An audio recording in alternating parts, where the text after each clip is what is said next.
Hey guys, so for my non-traditional exercise, I chose to use a kettlebell. I really love incorporating kettlebells whenever I can. It's a good change of pace, and it's always nice to throw in new training stimuli to keep things interesting. So the exercise I chose today is the bottoms up kettlebell shoulder press, performed in a seated position.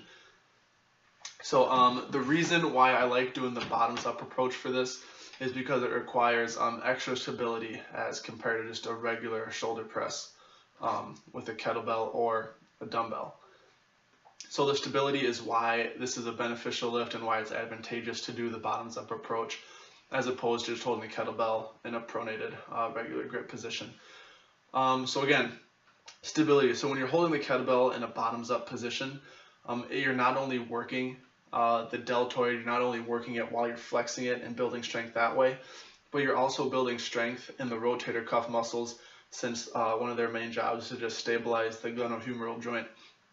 So since in the bottoms up position is really unstable, so throughout the whole range of motion, your rotator cuff muscles are fighting to keep that shoulder joint stabilized. So again, it's a dual purpose. You're getting the strength from the flexing of the shoulder, and you're also getting strength from the rotator cuff muscles trying to stabilize that shoulder. This move is not for everybody. If you're experienced in kettlebells, you're relatively strong, you have strong shoulder stability, have a spotter, go for it.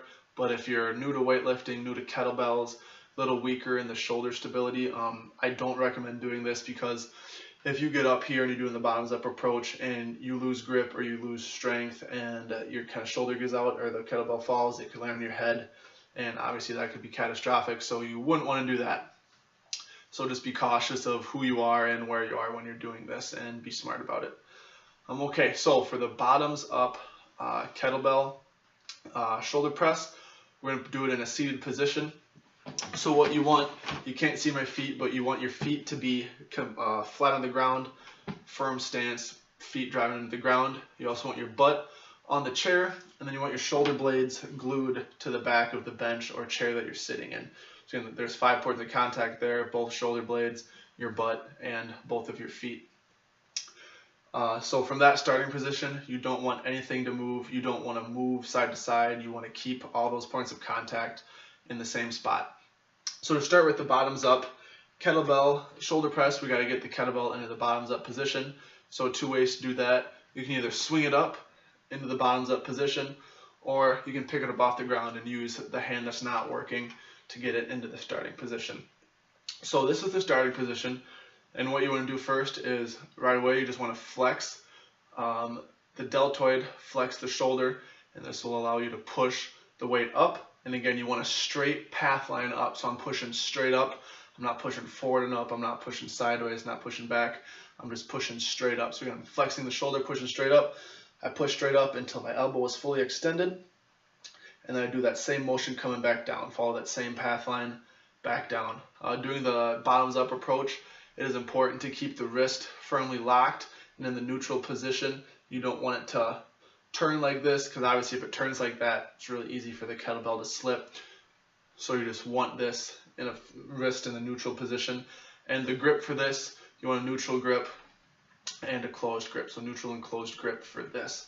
And since we're in a neutral grip, the shoulder or the elbow when we're coming down is going to stay relatively tucked close to the torso, like so. Regular shoulder presses, when you do them, they tend to flare out a little more. But again, since we're in the neutral grip, the elbow is going to stay tucked. So again, we're going to go all the way up till we're fully extended. And then when we're coming down, we want to bring the kettlebell to right about the chin level. And then once we get there, that's our cue to push right back up. Again, completely straight up. So again, that's kind of outlines the main movement of the seated kettlebell overhead press, shoulder press, whatever you want to call it. Some common errors that I'll see when people are doing this, or any kind of shoulder press for that example, is when they're pushing up, they'll either arch their back to get like 1 extra rep, and obviously you don't want to do that. Other errors is they'll kind of tilt to get that little extra push, get a few more extra muscles involved so that they can get the weight overhead. Again, we don't want that. We want, once you get in that starting position, the only thing that you want moving is that shoulder and arm of the working side. Other than that, there's no real common errors besides that. One good progression that you can do is the motion is going to stay the same, it's just the starting position is going to be different. So for that example, you'd be in a half kneeling position, and since my left knee will be on the ground, that means that the kettlebell is going to be in my left hand. So I'm in a half kneeling position, and other than that, the motion is going to be the same, everything's the same except for the starting position. So the reason why this is a progression is because from here my core is a lot more active, trying to keep everything in line, trying to keep just keep me completely straight up. And then common errors for this one is people try to push up and their hips will jut out to one side, they'll sway. Again, it's really important to keep everything stable, keep that core engaged, keep everything tight.